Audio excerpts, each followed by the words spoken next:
What's going on, everybody? My name is Chris, and welcome to my channel. Now, today I want to talk about what people all over the country have been doing to get into real estate. Yes, I understand it's very difficult to get in real estate. People say, I don't have the money to buy a property. You're right. It's tough to get thousands of dollars to buy a property. But I'm going to show you a way that you could actually get into real estate without purchasing a property. And it's not new. It's called rental arbitrage. And I'm sure you've heard of it. There's a ton of folks out there across this country that are actually doing rental arbitrage. And rental arbitrage is simple. All it is you convince a landlord to let you use their property to rent it out on the short-term rental sites. That's all it is. You're not purchasing a property. All you're doing is renting a property and putting that property on short-term rental platforms. That's all it is.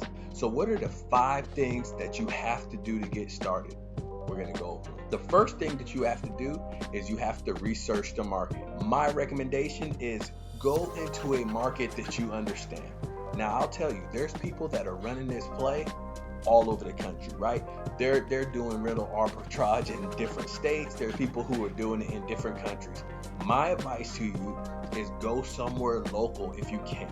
You will have more control over it, and it'll put you in a situation to basically respawn quicker if things actually happen, right? So go into a city that's close to you. Research the cities that are around you. Find a city where people are making money doing rental arbitrage. There are tools out there that can allow you and help you do that research. One tool is called DataRabbit.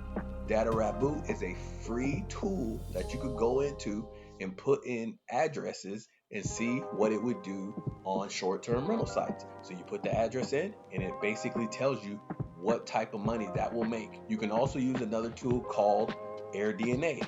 AirDNA is similar to DataRabbit. It does have a paid version that can give you more extensive market research, but they both basically do the same thing.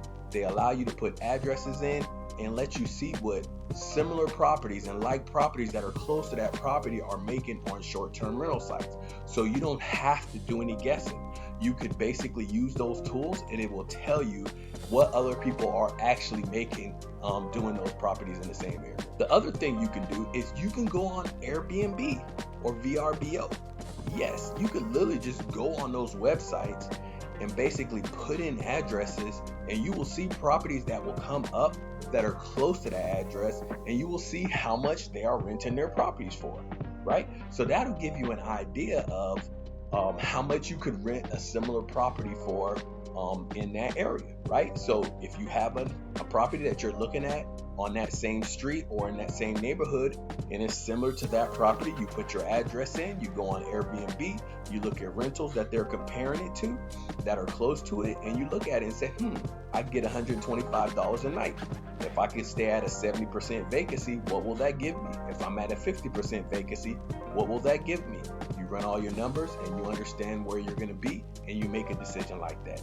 That's the first thing you have to do. You have to research your market. The number 2 thing you have to do is you have to secure funding. The bottom line is none of this stuff is free, right? You're going to have money to start. You're going to have a security deposit, right? It's not as much as a down payment for a house, but you still have to pay some money. You're going to have to be able to purchase furniture. You're going to have to be able to have cleaning supplies. You're going to have some other expenses for possible technologies that you may use. There is different ways you can explore doing that. You could take out a small loan to do this. You could talk to some relatives and let them know what you're trying to do and see if they want to get involved. There's a lot of different ways to get started to try to get capital to do these things. The thing I just advise people is don't just stay on the sidelines. Try to find a way to get the money and actually make it happen. So the number 2 thing you have to do is you have to secure funding. The number 3 thing you do is negotiate the lease. Now, I will tell you, this is where I've excelled in this business is being able to negotiate leases with landlords, right? The reason why I say that is rental arbitrage is a sensitive model, right? Some landlords may or may not want to participate in this. Some landlords are going to be like, why would I let you make money off my property? If you come across a landlord like that, move on. There's plenty of landlords out there that will understand the model and respect the model. And some landlords will even look at it as a better opportunity to rent their property, because your job is to keep a property clean and in good shape so you can rent it, right? So you have more of a motivation to keep their property in good shape because that is your business, right? So if you have the right script and you know how to negotiate with landlords, you will start to find it easy over time to convince landlords, or not even convince is a good word, or help landlords understand that a rental partnering with a rental arbitrage person could be a good way for them to lock up some good rent with a good tenant. The fourth thing you have to do is, once you get the property, you have to prepare the property, right? So that means you're gonna have to design. And what I mean by design is you need to make properties look captivating. And what you can do is you can look at similar properties in the area to find ideas, right? You want to look at the properties that are booked up. Go and look at people's calendars in the neighborhood that you're trying to rent in. What do their properties look like? What type of furniture they have? That is going to tell you what people are looking for and what people find appealing. You don't have to make it rocket science. You don't have to go out and say, hey, I'm going to create my own style. If that's what you want to do, go ahead and do it. But I'm the type of guy that likes to look at something that's already working, and I want to try to find a way to make it better. That's what you want to do too.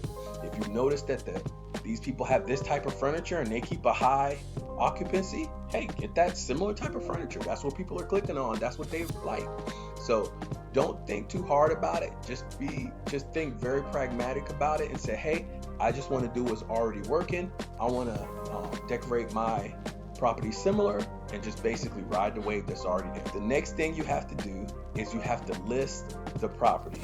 The great thing about short-term rentals is these sites market the property for you, especially when it's a brand new property. You're going to go up to the top of the search engine. You're going to get a new banner. People are going to look at you. They're going to want to try out your space, right? They know you probably got new furniture and fresh linen, right? So you're going to be very desirable. So all you have to do is make sure you get some really good pictures. And there's people out there that's going to say, hey, they recommend you get with a professional photographer to take your pictures. That's a fantastic idea. Guess what? I make a ton doing that, and I've never used a professional photographer, right? Hey, I get it. Everybody wants to have their way to make money, so they want to recommend photographers. That's absolutely fine. I'm not going against it. I'm just telling you, I've been successful with using a really good iPhone camera, right? And my iPhone camera takes really good pictures. And over time, you'll get better at understanding how to take pictures in a way that presents well on these websites, right? And if you don't know, what do? Exactly. You go look at other people's pictures, you see how they're taking pictures, and you just replicate the same thing. It's definitely not rocket science. So again, those are the 5 things that you need to do if you want to get started in rental arbitrage. You can go on Airbnb, you can go on VRBO, you can go on Expedia, there's booking.com, there's a ton of different sites you can go on, and you can definitely get your foot in the real estate door by doing rental arbitrage. Research the market, secure your funding, negotiate your lease, prepare the property, and list and market the property. Those are the 5 things you got to do. If you want to see me go in depth on any one more of those steps, let me know by commenting, subscribing, and liking this video, and I'll continue to create more content like this. And again, just like I always tell you guys before, just keep running those plays.